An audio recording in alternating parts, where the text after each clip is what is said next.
Chapter 34. Looks like any ordinary cave to me, Isamu said, looking ahead at the large opening in the mountainside. To the east of Japan is a mountain range that covers its border to the ocean. The mountains are a healthy brown, and the grass shares its beautiful color like Japan's. You would think a cave holding magma would be desolate, or have some sort of warning from Japan not to enter. Hotaru spins to him with her surprised eyes. I can't remember the last time you said something smart and observant. His words, however, hold some truth. There isn't much memory of this place in Hotaru's childhood. From what she does know, this was a place the children were told to avoid, as only danger lay near the mountains. However, she never recalled rumors or warnings of a volcano. Could Orochi be the cause of it? She pondered. Orochi was a made-up monster of legend parents told their children to prevent them from traveling outside the village walls. Yet with everything they have seen so far, what is stopping Baramos from summoning a creature of myth? The imagination is already done. Or perhaps a monster of such status would be too powerful, even for the Archfiend. You're very funny, but I'm serious. Chances are Grandma has something crazy waiting for us. She did say it was her final trial. I wonder what she really meant by that, Hotaru said. Well, this Orochi holds the purple orb, so my guess is once we gather it, it is straight to Baramos from here. It seems like a straight shot, but if Orochi is a mythical beast of legend and the orbs grant power, as you say, it is likely Orochi will bring us more trouble than Baramos ever could, Isamu questioned, with Fedir listening in like a common bystander to their philosophical discussion. What is Orochi anyway? Aziza asked, pushing aside their inquiries. Hotaru answers while scratching her head. Orochi was a legend we were told when we were young. It's said to be a 5-headed dragon that eats kids who disobey their parents. Is that true? Aziza screeched. Great. What we need now is to scare our team before seeing the thing. Also, it was 8 heads, Isamu grumbled. He stamps the ground and cries like a warrior heading to battle. Never mind that. It's probably just a big monster that doesn't take kindly to strangers entering its home. No matter what it is, whether big or small, our job is to take it down. Hotaru jumps to the front, gazing down the dark cave. Pinned to the side of her clothes is the horned helmet Isamu gave her during their meal yesterday. You're gonna put that thing on? It belonged to Dad. She shakes her head with disappointment. It's too big, and the last thing I need to worry about is my helmet rather than the enemy. Though having it by my side makes it feel like Dad is watching over us. Dad was watching over us way before you got the helmet, but if it makes you believe he's closer, then so be it. She chuckles. Forgive my comment from before. He rolls his eyes in response, and she forces a loud cough. Anyway, Isamu's right.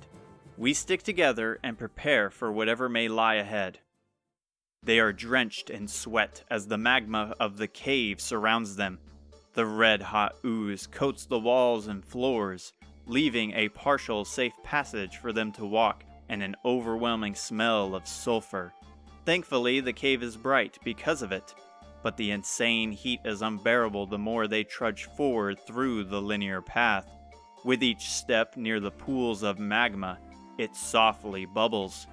Maybe Orochi is the magma itself, Isamu wheezed. Because we ain't run into nothing since we got down here. Don't any of you two have cold water as a spell? Isamu begged as he covered and cooled his golden claw under his drenched gi. Fedir answers, trying to be smug, though the heat has him distracted and exhausted. His white coat over his shoulder, exposing his matching undershirt. Unless you want an ice spike in your body, I got nothing. Say, what's worse, Fedir? The tundra or this place? Until a divine intervention happens, this place. Aziza has her cloak tied around her waist, exposing her bare arms to the heat, and with her short sleeve gray tunic, she appears like a student under Isamu. Her silver hair shines like the golden Japan sun. What's the plan when we see this thing? She huffed. The thing has 8 heads, right? How are we supposed to close in? Isamu wipes his sweaty forehead. We close the gap the same way we always do. It has yet to fail us. Not this time, Hotaru interjected, holding her electrifying hand, somehow withstanding the sweltering air. Fedir and I will stay back, casting spells. If Fedir is capable of using the orb to increase his magical power, what is stopping me? She places her hand in the pocket of her trousers to feel the blue orb. It radiates with immense power. And you want Aziza and I to lead the assault? She looks to Isamu, who is awaiting her command like a soldier. You are a must for the front lines. However, you needn't worry about me. I will join him. We are both quick enough to distract whatever lies ahead. Fedir has spells to grant us boons on the battlefield. As for you, Pimiko said your new power is the strongest magic wielded by the hero. I would like to see it for myself. Alright, Aziza. I like where your head's at, Isamu said. She smirks. I grew to enjoy my battles up and close. Grandma did mention the power of electricity I acquired and how it is a must to continue forward. From what she also told me is it's a power most try to acquire by enduring the torture given by the Thunderbolt's sword. Kinda wish she told me before to prepare myself from believing the sword to be a proper blade. Sounds like a plan then, Hotaru said. You two just make sure to lay down the heat. Well, maybe not that. A rippling roar echoes in the air. The magma along the walls violently shakes, dripping to the floor below. The liquid pools bubble like a boiling pot. They preemptively draw their weapons and step forward. The bellowing roars bring them closer. Through another opening, leading to the end, brings them to a large arena-like platform surrounded by bright magma. The arena contains massive stalagmites, and at the end, the roar greets them face to face. At its border, inches away from the bright magma, is a giant five-headed beast with green scales, black dots, and a purple underbelly.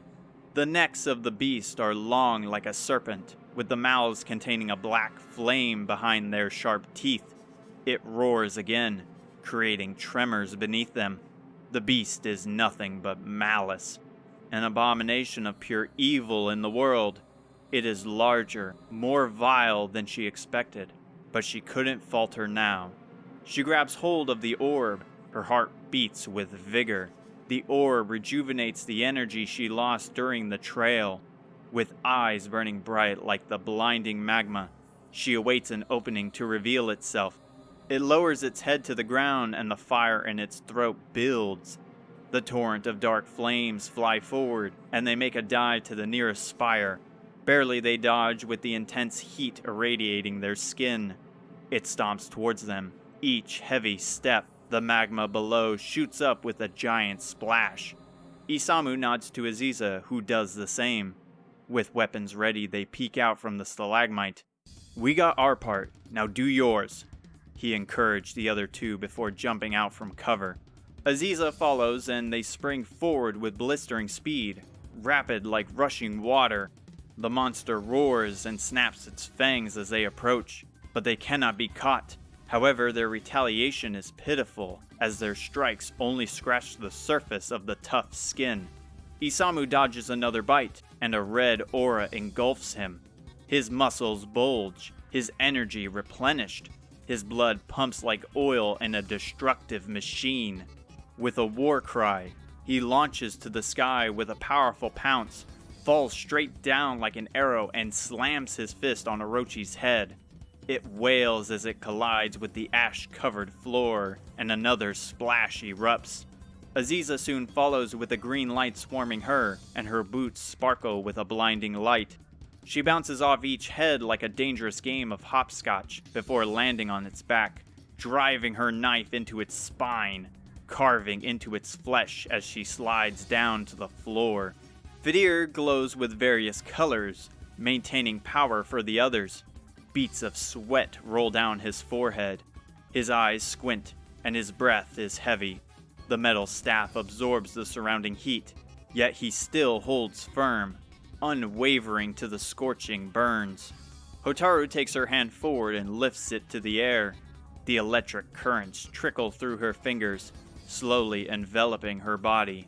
It reaches her hair, and it spikes up like quills on a hedgehog. She mutters in her mind, a repeating phrase of hope to ignore the shocking pain traveling through her body. One of the heads turn to Aziza, but a booming in the air overpowers the beast's bellows. Above them is a black thundercloud, sparking with bright flashes of light. It fully forms, and as the thunder booms, bolts of lightning strike from above like a godly intervention. The blinding and powerful lightning cracks the floor below, scattering rocks and rubble across the battlefield. A thick bolt strikes onto the beast, and it screams in immeasurable pain. As they avoid the lightning strikes near the beast, Hotaru holds still, enduring the growing pain. Smoke emits from her hair like a forest fire. One last bolt stabs into its head, and it tumbles. I can't do it. Her eyes proceed to fail her as the darkness consumes her. Her ears ring, and her hand drops. Hotaru falls to the ground, and the clouds disappear. Fedir breaks away from his focus, running to her aid to heal her. Its soothing light works quickly to restore her senses. Get back here, Isamu shouted. Orochi steps back towards the edge of the cliff, and a red portal forms underneath it. In a flash, it disappears, leaving only the portal in its place. Though the healing isn't complete, Hotaru stands, with the other two aiding her up. Are you okay? Aziza panicked. A sense of electricity emitted from their clothes. I will be fine, but we must chase after it. We take the portal, Isamu ordered. You two go ahead. I will carry Hotaru. They nod and rush forward into the portal, though Fedir's face is hesitant. Isamu lifts Hotaru and cradles her like a baby. Despite the chaos, he snickers. Never knew you had that sort of power Pimiko mentioned. Sure beats my original plan. Are you going to be able to keep it up? Don't worry about me. From what I saw, without Fedir's strengthening spell, you were about as effective as a wooden sword. That was him? I thought I had some hidden potential back there, he commented, leaping into the portal. The red spirals of their vision fade, and they see Fedir and Aziza still near the portal. However, they are frozen with fear. They look up and are caught with the same curse. In the distance at the dead of night is Japan, covered in black fire with Orochi terrorizing her home. Hotaru leaps from Isamu's arms. She has no time to think and sprints towards the burning village. Wait, Isamu shouted, chasing her.